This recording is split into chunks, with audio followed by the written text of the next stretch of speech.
please welcome to the stage your moderator, Sergio Fernández de Córdova, serial entrepreneur and investor in the smart city space. Good morning, everyone. So we're going to get the panelists up here, and thank you for coming. I mean, the rain has held a lot of people back, but we're excited to see you here. I'd like to welcome Gianluca Galletto, Andrew Meyers, and Kamran Siddique.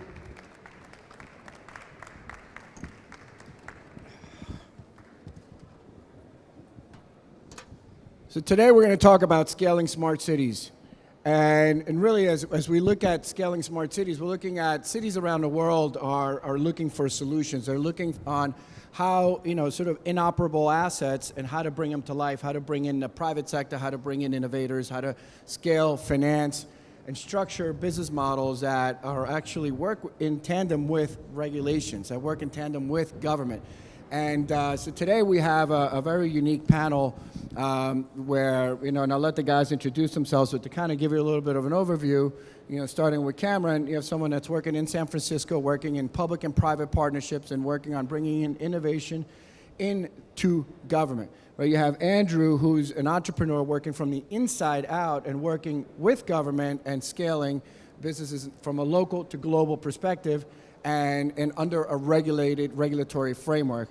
And then you have Gianluca, who's been working on the international level inside government and scaling the government from the inside and creating partnerships, and and outside. No, we're now outside, and creating partnerships that are scalable. So it's a good balance and good for you all to kind of hear from them. So what I'm going to start first, I'm going to let the guys give a little bit of their own background and introduction about who they are. Andrew, please. Thank you, Sergio. Thank you, everyone who's attending. So my background started in the regulatory transportation space, the commercial regulated transportation space, and it's a very, very interesting time right now in the top U.S. regulated cities. The emergence of rideshare, Uber, Lyft, Get, Juno have all created amazing technology platforms to communicate demand to commercial supply. So really what I've focused on the last 5 years between Las Vegas, LA, San Fran, Dallas, and New York City is building an infrastructure bridge between the existing private fleet regulatory environment and the new age, the future of consumer demand optionality and transparency.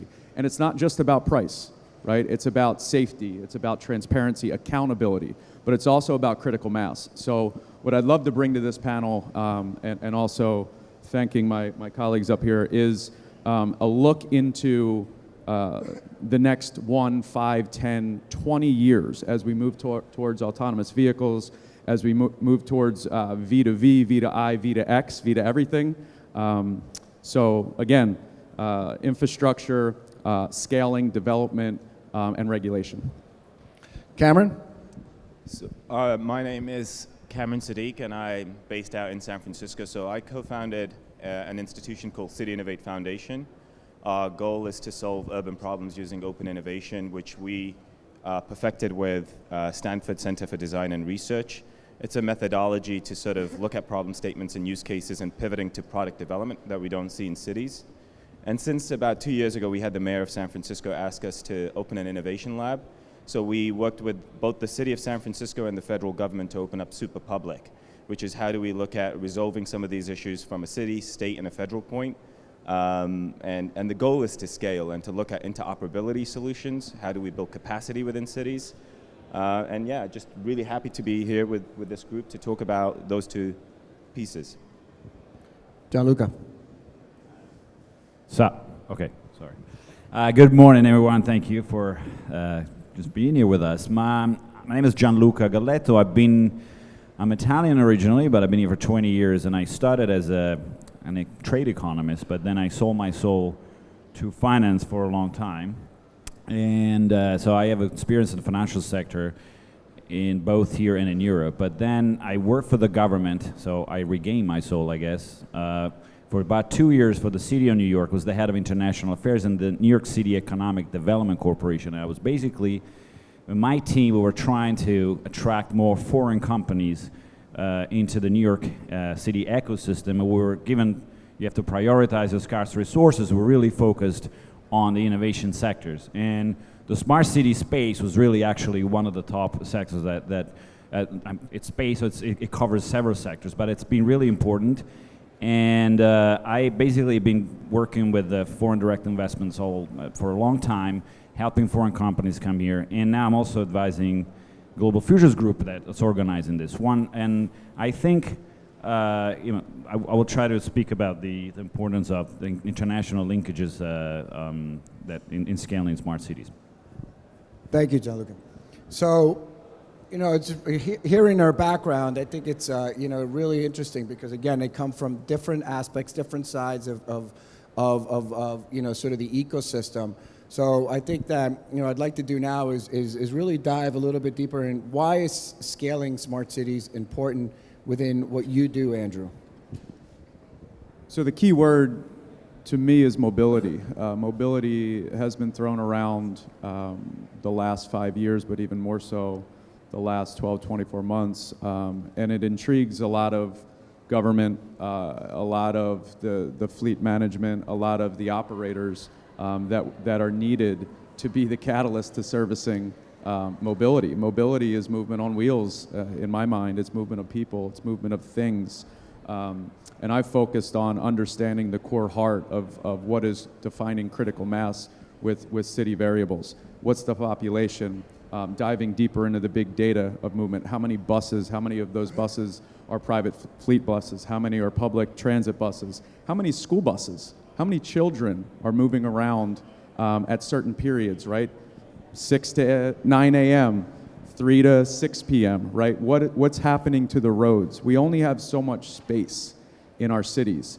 Right now, U.S. Census last year stated that 67% of the population are living in cities, right? But those cities are only calculating to 4%. 4% of total land area of U.S. That's an amazing statistic. And then we now have to move those humans, that population, the inflation around as we scale cities. So big data to me has been a very, very important objective to understand first, defining critical mass, right? Linking the ecosystem between movement of people in their personal car, in a commercial car, in a for-hire vehicle, on a bike, or on their feet. Kamran. I mean, just to sort of add to what Andrew sort of just mentioned, which was the data space, and I think we've spoken about this a couple of times at Code for America Summit, which is the silos that we face within the public sector. And as you sort of look at these silos and you're looking at data which sort of traverses across those silos, and a lot of cities are now bringing in chief data officers.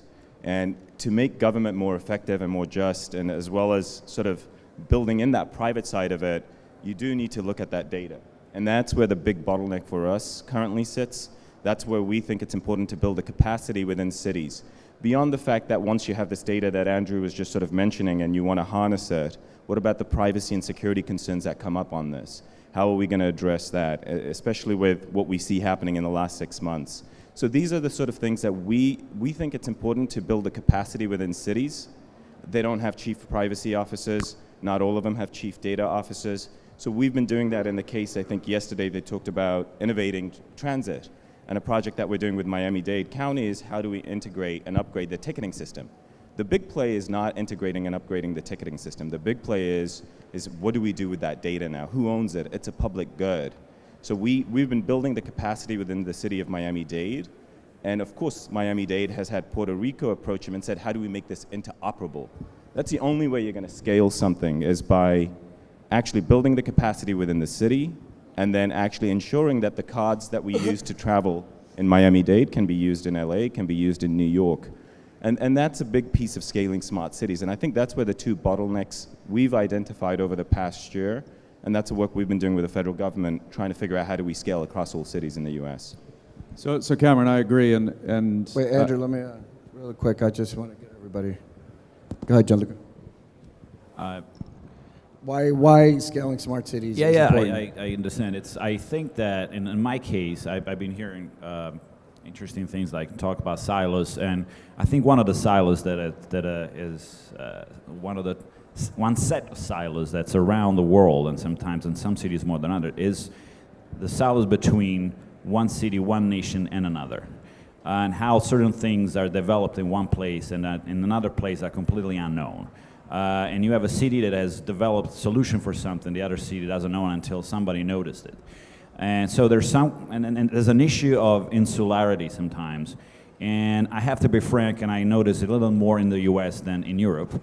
And that's something in case I think it would be helpful to look at international linkages in different ways. One, definitely the indirect investment link, which is, when I mean direct investments, is like when you come here and you open a new office to start a new company. And that's the type of investment that produces more impact, but also brings new technologies. And it's been really important in New York City to grow the innovation ecosystem. The other thing is how cities can talk to each other more and find forums that go beyond the old context of like sister cities that were basically just like a diplomatic way of showing off.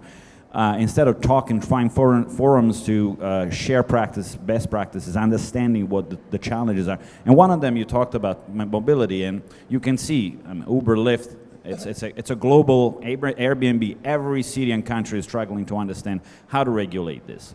And so I think that's a key aspect to look at. And it's important, and I want to finish on this, it's important that the leaders, and sometimes the leaders of a city, of a country, given what the political context is, that sometimes you have another silos divide between the elected officials and the policymakers, because sometimes elected officials, as any politics is local, as we know, they tend to respond way too much to the local needs, which definitely need to be taken care of, but sometimes they just need to read another newspaper than, and understand what's going on in another place. So as we keep hearing transportation as a smart city problem and or solution. But when you think about scaling, right, you're looking at, everybody's excited about Uber and the driverless car, but that's 1%, right? At max, 3% of the total addressable marketplace. That's not scale.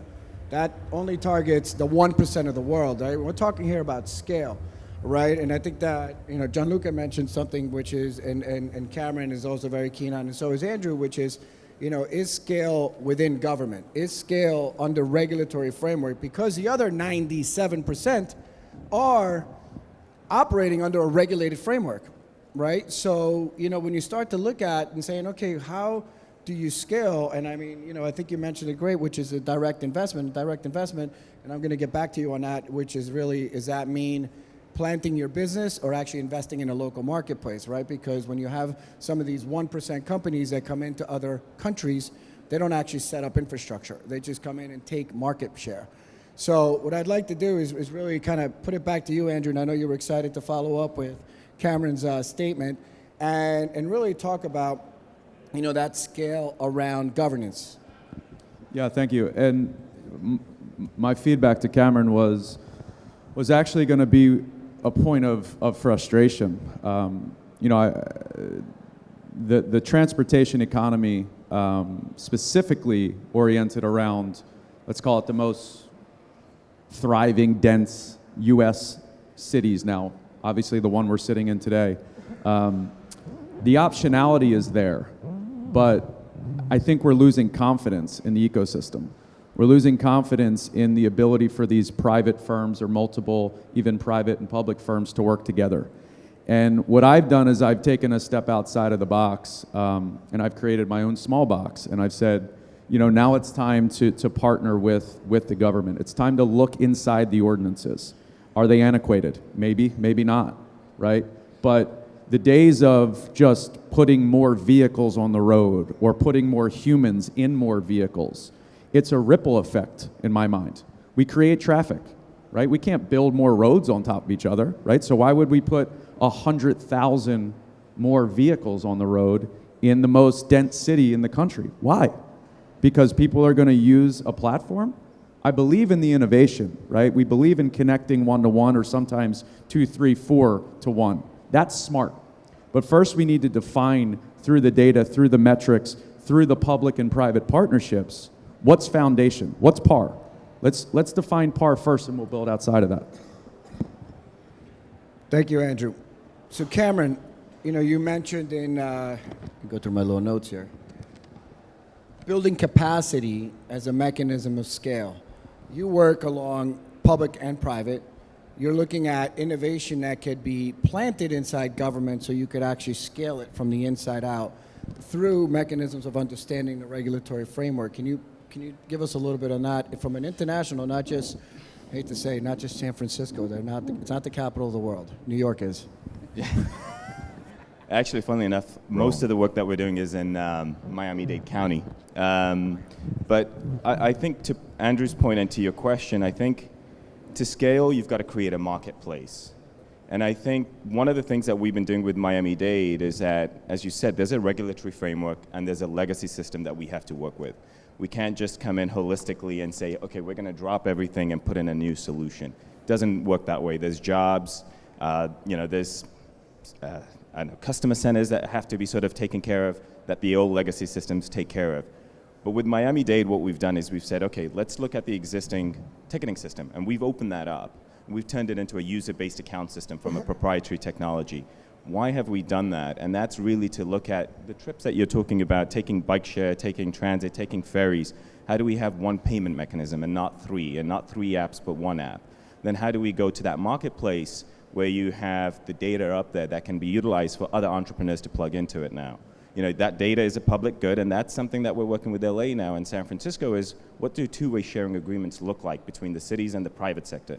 But you need to create that marketplace. And that you need to, what we've done is we've actually created a playbook for Miami-Dade, which now LA Metro is taking in and operationalizing. We have discussions with Oakland, we have discussions with Victoria in British Columbia and Canada.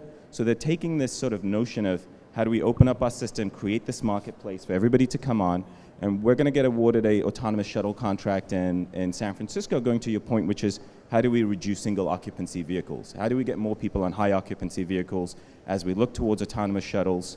How does that fit into this marketplace? And I think that is important. We don't want 10,000 cars on Treasure Island on our Bay Bridge. That'll just cripple the system, as you said.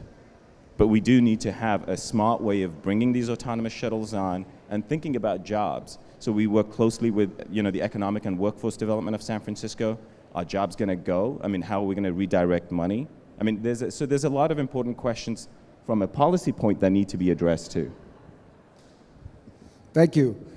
And so Gianluca, you were talking before about direct investments as a mechanism of scale. How can you dive deeper into that? Yeah, and how does that leave New York and scale elsewhere and vice versa? Because you've been working on that international front. Go ahead. It's a little bit of a wonkish term sometimes. When you look at the foreign investment, you look at greenfield or brownfield and M&A. So what does it mean? Greenfield, you come here, you start a new company, so you hire 20 people. You can open a store. Zara from Spain comes here, open a store, and hires 20 people. Brownfield, and you have a store and hire another 20, open another location. M&A is really like when you go buy share in someone's company. So we're looking at, when I mean direct, is really when you do the first part, which means adding capacity. In the case of the innovation ecosystem in New York, it's grown organically within, but it's, and if we look at the smart city space, there are companies that are doing that, but it's grown a lot because there are a lot of other companies from the rest of the world, although Europe is heavily dominant in this, that come here because they want to scale their business, and they're adding capacity. So they're not just like come in here and try to sell their products and then they're shipped from overseas. So that's an export. Okay. So that adds capacity.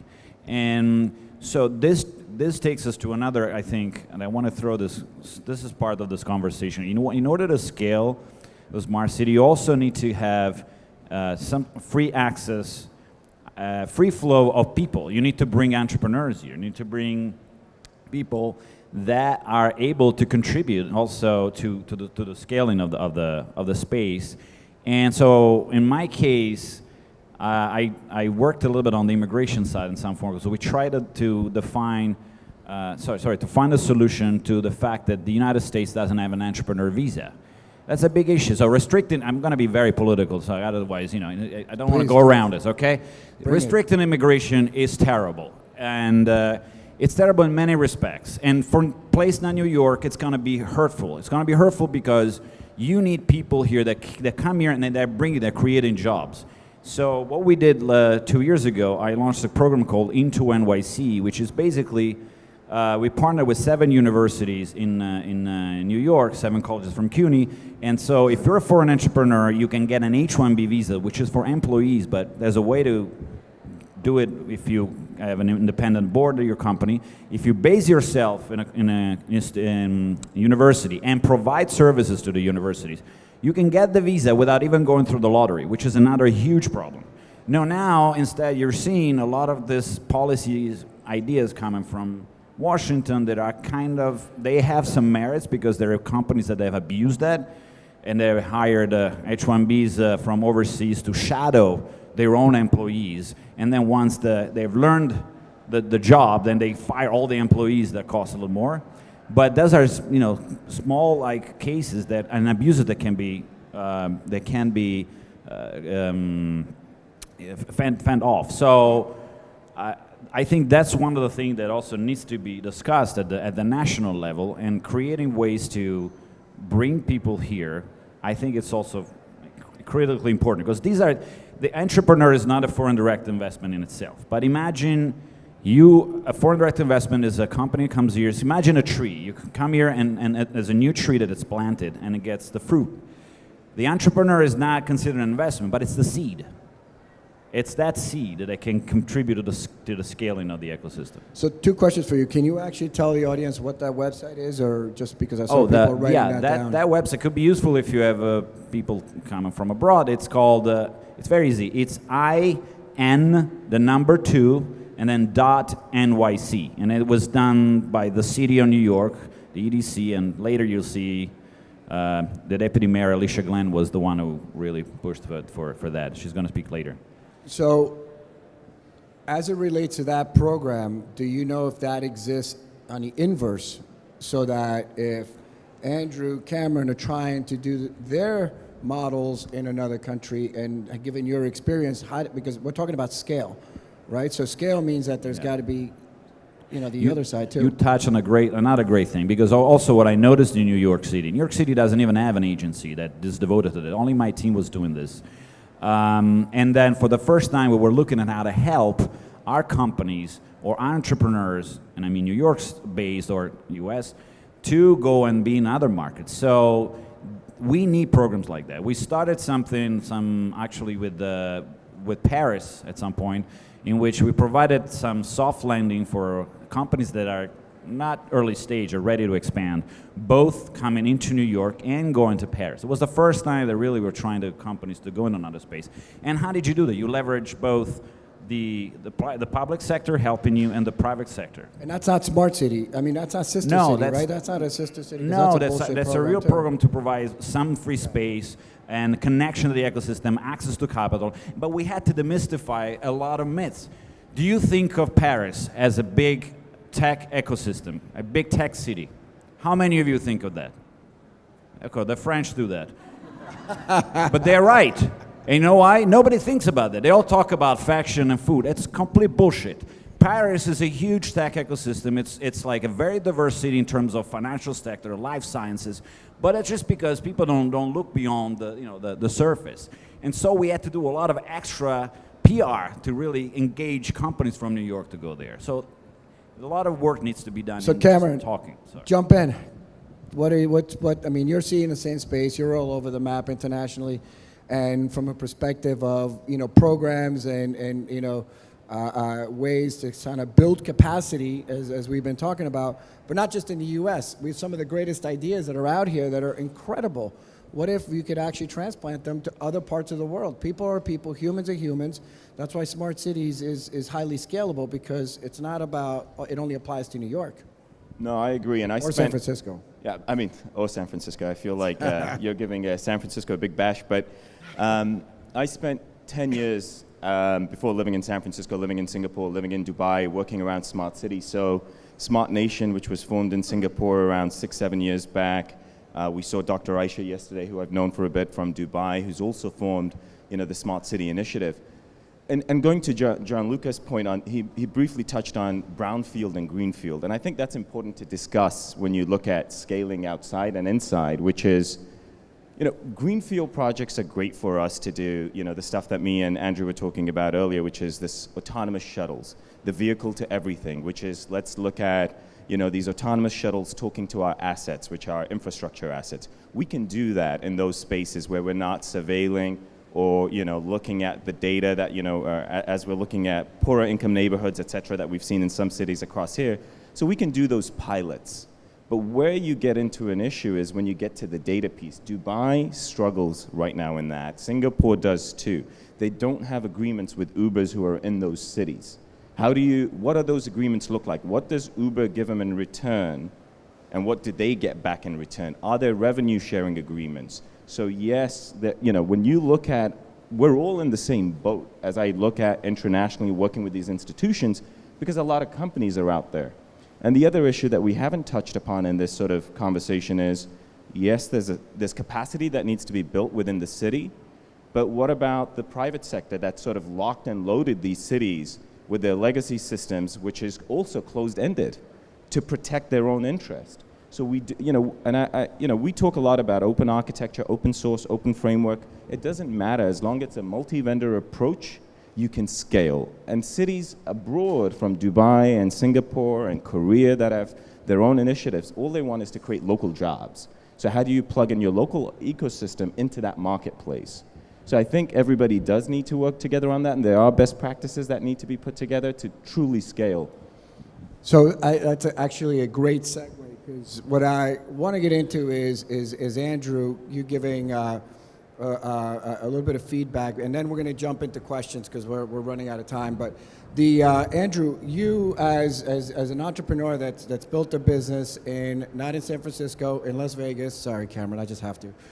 And it's got over 60 million rides, right, that you've done in one of the most regulated marketplaces in transportation, Las Vegas, right, and Nevada for that matter, right, and from your perspective, again, not about Las Vegas, but to talk about scale, right? What are the hurdles, or what are you seeing? And now you've heard from two guys that are doing stuff internationally. What is how does Kaptyn and the transplant element scale? How do you see that as an entrepreneur, having already built something that's had 60 million rides in just one market and growing? Well, I think it starts with having individuals or groups like the three of us up here work together. Building a business today is extremely challenging. Anybody who tells you it's easy is a liar. Ideas are easy, right? Development's tough. Raising money is hard. Bootstrapping is challenging. It's draining on your body, on your mind, on your employees, on your vendors. So as we talk about scaling smart cities, scaling countries, top down, inside out, I think we have to bring it back to the simplicity of idea creation has to be handed off or moved towards development. Development needs partnership, right? If we're gonna build a house, we first need land, right?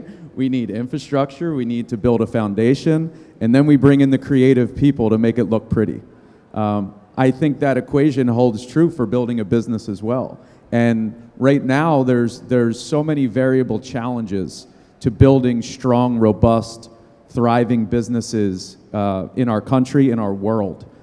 So to me, it comes back to we need to be agnostic. One of the things that I get pushed on the most as a young, determined entrepreneur is that, Andrew, why do you keep sharing your data with everybody? Why are you talking to the governor? Why not?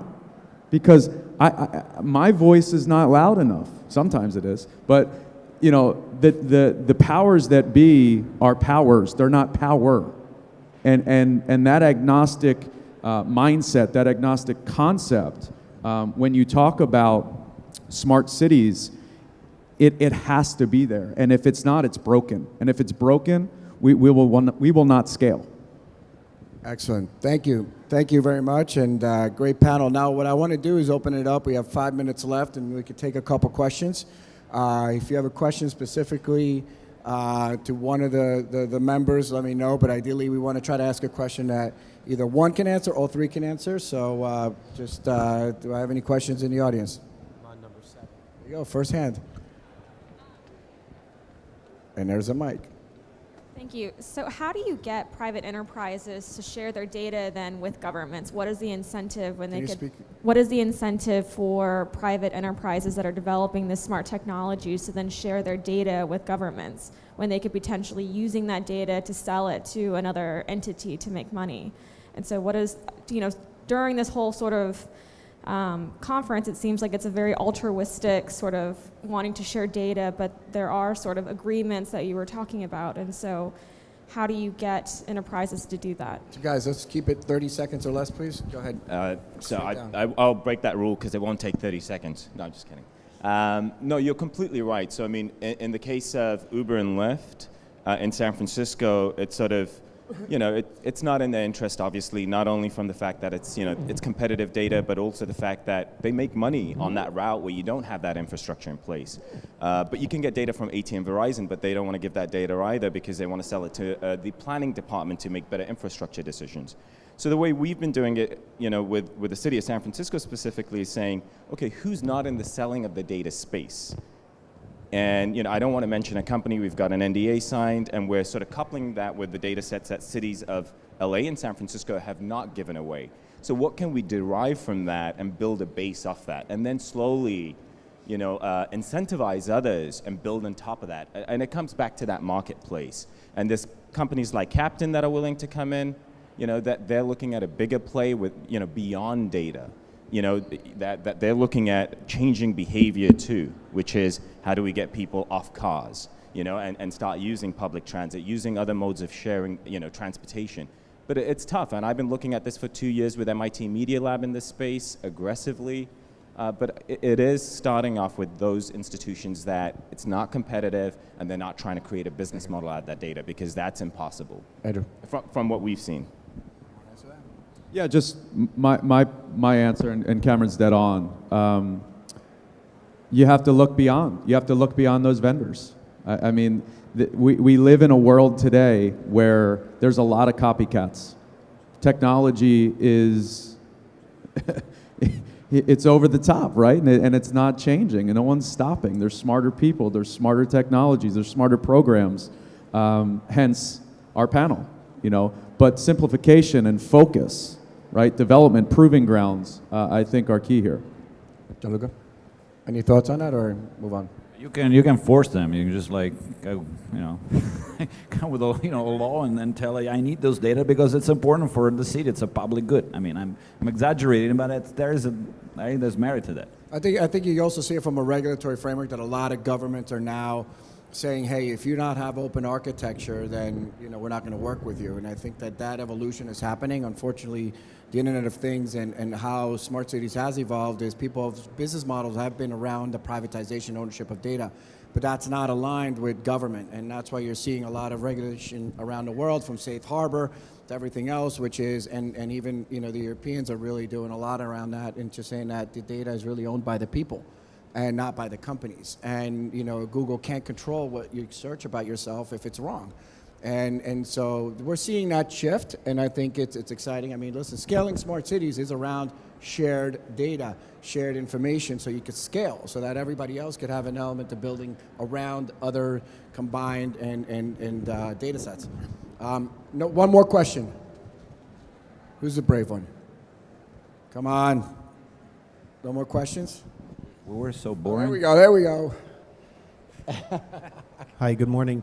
Could you comment potentially on some of the initiatives and plans where cities might start to look at themselves like companies do as a balance sheet with assets and trying to get a return on those assets? I'm thinking about, for example, in New York, that's got millions of square feet in schools that are unutilized half the time, where there's a big entrepreneurial sector that might want to work at night. So what kind of initiatives are cities taking to think about, to kind of look at themselves as a balance sheet and let's get a return on those assets, and then they have more leverage to negotiate with the private sector? A brilliant question, and I think Kamran, that's got your name all over it. Oh God, no. I mean, I would say that, we've started to see some cities look into this space, especially around renewable energy. I mean, and we're starting to see that even in San Francisco. And there's just a notion of discussing what that business model might look like. So Lawrence Livermore Laboratory, there's a few, and Berkeley have partnered up to create a Smart City Research Center. We partnered with them for the Smart City DOT bid, and we discussed that. But I do think that it's years away from that. I mean, I would look more at Singapore. I think they're a little closer, as is Dubai, at saying we should look at ourselves as an asset.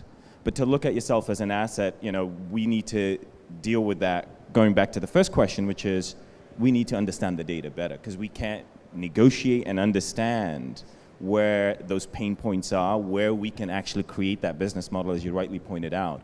And that two-way sharing agreement that we're looking with cities, that commercialization piece, we're telling them it's step 2. Step 1 is to understand what exactly are we looking at? What is that data? How do we build on top of it?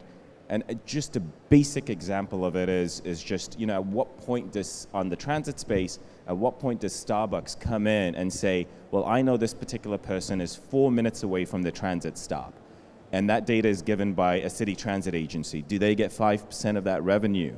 And we're going to see that. So, and it's currency, yes. Gianluca, you were in the belly of the beast, and looking at how, New York is trying to figure out their asset base, because it is a phenomenal there question. have been a lot of discussions in the administration in New York to how to try to use some of those unutilized assets, but it's a very challenging thing and something that people need to be mindful of is there's a big trade-off between accountability, transparency, and efficiency in running a city. So if you go to a place in Singapore, is that they are a little bit more slightly, I don't know how to use the politically correct way to use it, is that the level of, it's slightly less democratic in a way, so it's easier to implement things, so maybe, it's a good thing, but the point is that the context that you have and it's very hard to do that because you have a lot of things that you need to be mindful for accountability. And so sometimes businesses don't realize that, and they come in government saying, or like they try to be elected in government and say, oh, I'm going to run the government like a business. And then, oh, I thought it was going to be easier, and it's not. So we need to be even more creative. And in cities where the transparency is even higher, it becomes even more difficult, and you can see this in Europe and in the US. So it requires a lot of more creativity from the business sector. Everyone wrap it up. That's an amazing question. It's one that I've been asking this city for the last 2 years. So I'll use a real example. Vision Zero, New York City initiative. I was a leading catalyst of Vision Zero here for the commercial vehicle sector. I was the first vendor approved by the city, massive criteria by NYPD, by the commercial vehicle sector as a whole, by the Taxi and Limousine Commission. I was the only vendor that went out and raised private capital to subsidize the cost on the fleets, on the drivers, on the city, worked with all the commercial insurance providers, and the data over the last 2.5 years is real. My vehicles, my fleets that I've utilized and I've subsidized have diminished accidents on the prior 24 months of incidents by 37%.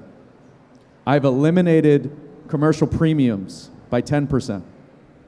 But yet, unless I was sitting up here, no one would know that data. So it's a call out to the city. It's a call out to the regulators. It's a call out to the administrators to say, why not? And the answer may be, who's going to bear the cost, right? And I won't for more than a quote unquote pilot, but I'll be able to develop, to prove that data. Hopefully that makes sense. Hopefully that's a call out. If there's any city politicians in here. Well, thank you, everyone. Can we have a round of applause here for an incredible panel? Thank you. And we're done. Now go to the next panels in the other room. Thank you, everyone. Ladies and gentlemen. Ladies and gentlemen, the next panel on this stage will be at 11:30 a.m. promptly. The next panel will be at 11:30 a.m. It'll be on investing in the future. Thank you.